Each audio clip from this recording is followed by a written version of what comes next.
കാണാനില്ല. അയ്യോ ഇനി ഇങ്ങോട്ട് വരുമ്പോ കുഞ്ഞു മാല ഇട്ടായിരുന്നോ? ഞാൻ 2 മാല ഇട്ടു. ഇപ്പൊ നോക്ക്. അയ്യോ എന്താ എന്റെ ഫോണും കാണാനില്ല. അത് പോയോ? ചേട്ടന്റെ ഫോണും പോയോ? ഫോണും കാണാനില്ല. അത് റൂമിൽ കാണും അത്. ഇല്ല ഇപ്പൊ ഫോൺ ചെയ്ത് ഞാൻ ഇവിടെ വച്ചതേ ഉള്ളൂ കുറച്ചു മുമ്പ്. അതെങ്ങനെ പോവാനാ? ഇത് ആരാത് ഇങ്ങനെയൊക്കെ എടുത്തോണ്ട് പോവാനായിട്ട്? മീനുട്ടാ, എന്തോ ഇപ്പൊ യാമിയുടെ മാലയും പോയി, മധുവിന്റെ ഫോണും പോയി. ആ ഇതൊരു നോർമൽ സംഭവമായിട്ട് തോന്നുന്നില്ല കേട്ടോ. എന്റെ വല്ലതും പോയിട്ടുണ്ടോ നോക്കട്ടെ. അയ്യോ എന്റെ മെറ്റാ ക്ലാസ് കാണുന്നില്ല. ബാഗിൽ തപ്പി നോക്കിയേ. അതും പോയോ? ഇല്ല. രാഘു, നമുക്ക് പോലീസിനെ വിളിക്കാം. അതാരാ ഇത്? ആണോ? ഇതാരാത്? മാധവൻ, മീശ മാധവൻ. ഇവൻ തന്നെ ആയിരിക്കും എല്ലാം മോഷ്ടിച്ചത്. മോളെ മിനുട്ടി, എന്തോ പുറത്ത് കിടക്കുന്ന മഞ്ഞക്കാറ് മോളുടെയാണോ? എന്റെ കാറിൽ വല്ലതും തൊട്ടാലില്ല. മീശ ഞാൻ പറിച്ചെടുക്കും കേട്ടോ. മതങ്ങൾ എത്രയും പെട്ടെന്ന് ഇപ്പം പാപ്പച്ചി കളിക്കുവാ. മിക്കവാറും ഞാൻ തന്നെ ഈപ്പൻ പാപ്പച്ചി ആവേണ്ടി വരും. എവിടെ എന്റെ ഫോൺ? എന്റെ മെറ്റാ ക്ലാസ്. എന്റെ കാറ്. മാധവൻ കള്ളനാ. പക്ഷെ ഇതുപോലത്തെ ചീള് സാധനങ്ങളൊന്നും മാധവൻ കക്കാറില്ല. എവിടെയെങ്കിലും പോയി വിറ്റ് കാണും അത്. ഞാൻ പറഞ്ഞല്ലോ മാധവൻ കള്ളനാ. പക്ഷെ മാധവൻ കട്ടത്തൊന്നും ഈ സ്റ്റുഡിയോ വിട്ട് പുറത്തു പോയിട്ടില്ല. എടാ, നിന്ന് കഥാപ്രസംഗം നടത്താതെ എന്റെ മെറ്റാ ക്ലാസ് താടാ. മാധവൻ എങ്ങനെയാ കള്ളനായെന്ന് ചേച്ചിക്ക് അറിയാമോ?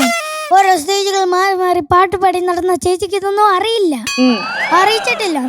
കൺമണിയുടെ പാട്ട് പഠിക്കുന്ന ഫോൺ പൊട്ടിപ്പോയെന്ന് പറഞ്ഞപ്പോ അവൾക്ക് പാട്ട് പഠിക്കാൻ വേണ്ടിയാണ് ഞാൻ മധുവങ്ങളുടെ ഫോൺ എടുത്തത്. ധനശ്രീയുടെ അടുത്ത പാട്ടിന് ഗ്ലാസ് വേണമെന്ന് പറഞ്ഞത് കൊണ്ടാണ് ഞാൻ ആര്യ ചേച്ചിയുടെ മെറ്റാ ഗ്ലാസ് എടുത്തത്. എന്റെ ഗ്ലാസ് മാല. വാസുകിയുടെ കുഞ്ഞനിയത്തിക്ക് ഒരു മാല വേണമെന്ന് പറഞ്ഞുകൊണ്ട് വാശി പിടിച്ചത് കൊണ്ടാ അവളുടെ കരച്ചിൽ നിർത്താനാണ് ഞാൻ നിന്റെ മാല എടുത്തത്. ഇത്രയൊക്കെ നല്ല കാര്യങ്ങൾ ചെയ്തിട്ടും കള്ളൻ എന്ന വിളി മാത്രമാ ബാക്കി. സോറി മാധവേട്ടാ. നീയും അവരുടെ കൂടെ ചേർന്ന് എന്നെ കള്ളാന്ന് വിളിച്ചില്ലേ? ഞാൻ അതിന് സോറി പറഞ്ഞല്ലോ. ഞാൻ പോകുക. എംജെ അങ്കിളെ, മധുവങ്കിളെ, ആര്യ ചേച്ചി, മീനുട്ടി ചേച്ചി, ഞാൻ പോകുക. അയ്യോ പോവല്ലേ. ഇത് ഊരാനാ. ഇത് ഊരാനാ. അയ്യോ വെറുതെ ആയിരുന്നേ.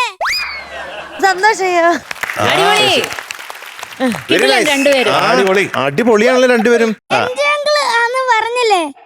ഇനി ലാസ്റ്റ് മിഠായി മഴയ്ക്ക് മുന്നേ എനിക്കൊരു ഗിഫ്റ്റ് തരാന്ന്. മീശമാധവന് ഗിഫ്റ്റ് മീശമാധവന് കൊടുത്താ കട്ടുകൊണ്ട് പോകും. ഗിഫ്റ്റ് ശരിക്കും പറഞ്ഞാ ഞാൻ മറന്നു. ചേച്ചി അയ്യോ എന്തിനാ? അടുത്ത പ്രാവശ്യം കൊണ്ടുതരാം. കൊണ്ടുവരാം.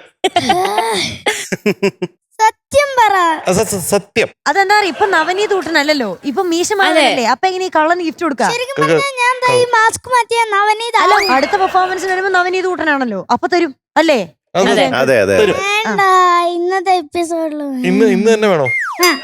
അത് ഇന്ന് കിട്ടിയില്ലെങ്കിൽ അടുത്ത ദിവസം വരുമ്പോ കൊണ്ടുതരാം. ഇന്ന് കിട്ടിയില്ലെങ്കിൽ രാകേഷ് അങ്കിൾ ഒന്ന് തപ്പി നോക്കട്ടെ. അല്ലേ രാകേഷ്? അല്ലേ രാകേഷ് അങ്കിൾ?